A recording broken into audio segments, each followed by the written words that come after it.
In 2015, downtown Los Angeles witnessed a real estate earthquake. Amidst Chinese investors sweeping global markets, the Oceanwide Group launched a strategic move, Oceanwide Plaza. $1 billion were poured in, all for the promise of unprecedented luxury.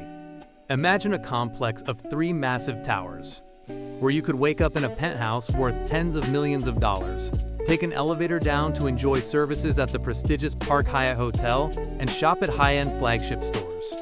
Its highlight was an LED screen as long as 2 football fields, wrapping around the building, ready to light up the California sky. At that time, no one doubted its success. People believed it was the new crown of Los Angeles, a testament to limitless financial power. However, those gleaming glass walls could not hide the internal fractures. In 2019, a shockwave hit. Capital flows from Beijing were tightened, and regulations on overseas money transfers became harsher than ever. Oceanwide Plaza, which was nearing completion, suddenly became an unmanned ship. The sound of drills, the shouts of workers, the bustle of the massive construction site all vanished overnight, giving way to a haunting silence. Thousands of tons of steel rusted in the sun, and giant cranes stood motionless like abandoned robotic arms. This project didn't just stop due to a lack of money. It stopped because of a geopolitical miscalculation. $1 billion now hung suspended in midair, becoming a massive monument to human arrogance. For 5 years, the building stood there like a ghost. Until early 2024, the unthinkable happened. One night, dark shadows began to trespass. They weren't thieves, they were graffiti artists. Somehow, miraculously, they bypassed security, climbed dozens of floors by stairs in the dark to reach the world's largest canvas. While the public was in shock, those directly holding the spray cans had a very different perspective. They viewed this as a visual rescue. Artist Aker quote, "This building has been abandoned and neglected for years. If the owner isn't going to do anything with it, then the streets of Los Angeles are ready to turn it into something more alive." Artist SEK quote, "The building itself was already ugly. We just added some color to it. The city clearly doesn't care. If they truly saw this as a problem, they would have acted a long time ago." To them, graffiti is not vandalism, but a mirror reflecting the neglect of the elite. One by one, glass windows on the 40th, 45th, and 50th floors were covered with tags and colorful murals. From a distance, the tower looked like it was wearing a coat of rebellion. The whole world was stunned. How could hundreds of spray cans be transported so high? This isn't just graffiti, it's an art takeover. These artists declared, if you abandon this city with hollow shells of buildings, we will turn them into our own manifesto. Unwanted fame on social media turned Oceanwide Plaza into a Disneyland for urban explorers and daredevils. The internet was flooded with spine-chilling videos.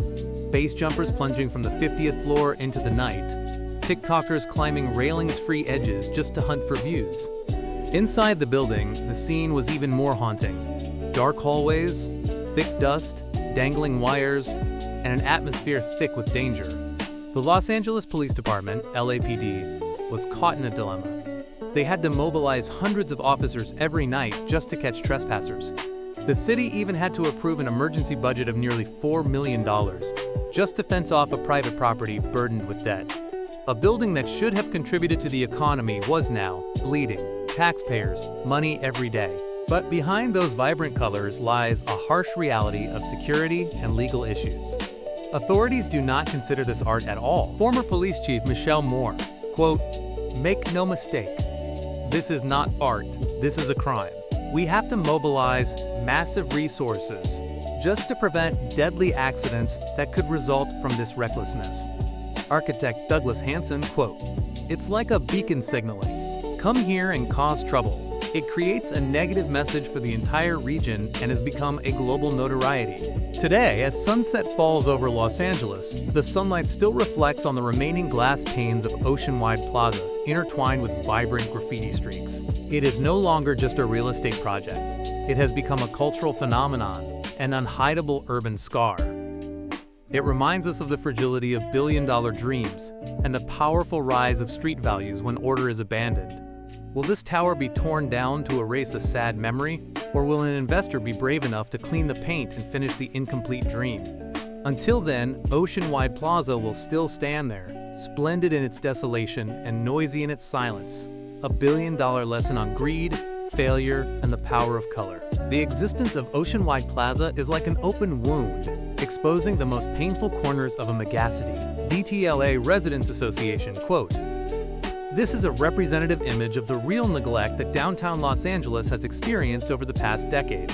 Artists scheme, quote, "At the foot of the building are the homeless, trash, and rats. Why doesn't the government pour money into helping them instead of worrying about a few drawings on an abandoned concrete block?" In March 2026, a new chapter officially opened for the most controversial tower in America. After years in the shadows of litigation and abandonment, Oceanwide Plaza has found its savior. A $1.3 billion deal has been signed, transferring the fate of these three towers to a new coalition of determined investors. The race against time starts now. The goal is not just to rebuild a complex, but to erase a scar in preparation for the planet's greatest event, the 2028 Summer Olympics. Hundreds of workers have returned. The sound of drills and jackhammers rings out once again, but this time, not to demolish, but to revive. The graffiti patches that once gave the building its unwanted fame are slowly disappearing under industrial power washers. Broken glass is being replaced with gleaming tempered glass ready to reflect a dynamic and modern Los Angeles. But the question is, can cleaning the paint blur the memory of a chaotic era? Or did those graffiti drawings accidentally become a part of the heritage, a reminder that architecture, no matter how grand, is just soulless concrete without a connection to the community? When the Olympic torch is lit in 2028, Oceanwide Plaza may stand there, splendid and elegant, as if no crisis had ever occurred. But for those who witnessed it in its darkest years, this building will always be a valuable lesson in rebirth, that from ruins and rebellion, we can always find a way to start over.